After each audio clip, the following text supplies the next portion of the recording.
Welcome back, everybody. It's Jerry here with the Happy Hootie, here to save you more time and money.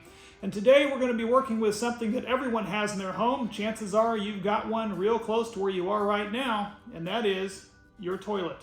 I know it's kind of gross, but how can that possibly be costing you money, you say? Well, were you aware that your toilet actually leaks and it runs oftentimes when you're not even around? Sometimes it happens so little you hardly even notice. But your toilet flapper that's between your tank and your bowl can develop a small leak over time, and that will allow water to just flow right out the bowl and right down the drain, and you wouldn't even know. That's costing you money, and here's a couple of quick ways that you can find to fix it. So how do I tell if my toilet or my stool or my commode is in fact leaking? Well, the number one reason is you're going to hear it running all the time. If you hear it running every so often, that means that it's got a bad flapper. How can you check that? Well, there's two easy methods. One is to lift the back off, and on the inside, you will notice that there's a flapper that is down there in the bottom. If that is curled up or corroded to the point that you can tell that that has a problem, there's a good chance that that's why it's leaking down into the bowl. An easy way that you can tell is to get yourself some Kool-Aid and pour it in the back of the bowl and let that settle. When that Kool-Aid settles in there, it will change the water in the back of the bowl to whatever color. Now you can also use food coloring if you have that easily available. I just like Kool-Aid because they're still pretty cheap to get a packet of Kool-Aid. And then all you have to do is put the lid back on and you wait. And if for some reason you come back in 5-10 minutes and the color from back here is in this bowl, that means it's time to replace the flapper. It's been about 3 minutes, and I can already tell you that that is turning purpley grape flavored. Much like that, we still got a bunch of it back in there, but there's a little bit of water streaming in from the side over here, and it's turning this bowl that purple grape color that we put in the back. And so because of that, that flapper is bad and it's leaking around the seal of that flapper. So to go ahead and get that changed, we need to shut off the water and then we'll get that flushed out.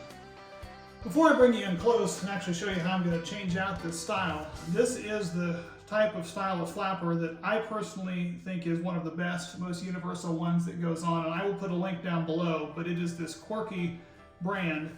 It seems to resist the chlorine that's in a lot of city water, so it seems to last a lot longer. Now they claim it has a 5-year warranty. You know, good luck trying to exchange it on a warranty, but I can tell you there is a difference between some of the generic ones and this quirky brand, and it really does work the best. It just seems to be a better product rubber. But it comes in the package with an adjustable clip, a chain that will fit most toilets, and the actual flapper itself. Now that we're in here a little closer, I can show you the first thing you need to do is disconnect this chain. You're going to disconnect that from the handle. And then the back side of this one here is actually held on by a couple of clips. You just lift up on those and that will release those clips on this style here. And the old one can come off. And it's got a lot of corrosion on it and a lot of bleaching, which is probably why it's leaking out that seal. It's always a good idea to then go ahead and use a piece of toilet paper or your finger and just run it around the edge of this seal and make sure that you don't feel anything that's going to be keeping the new seal from going down. You're going to use your new one, and this new one has holes, not clips, but it's going to go on the same way. You're going to take those clips and you're going to stick it over the edges of those pegs, making sure that that seats on there. And then using our chain, we're going to connect it back up to here. But you are going to need to make sure to shorten the chain however far you need it, and it may be a trial and error period to figure out exactly how long this chain needs to be to attach on here, because right now it's got too much slack. So we're going to need to take it up a few rings and then give it a test to find out if we need to shorten it further. Once you have it set where there's not very much slack in your line, but it can still operate as it's supposed to without getting the chain tangled up, it's time to fill it up and give it a test.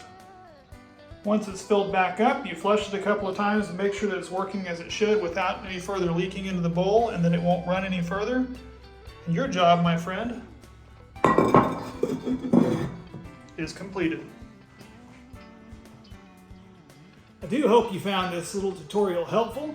If you did, please feel free to go down there to the bottom and hit that like and smash that subscribe button. We'd sure love to have you around so that we can bring you more great videos here in the future.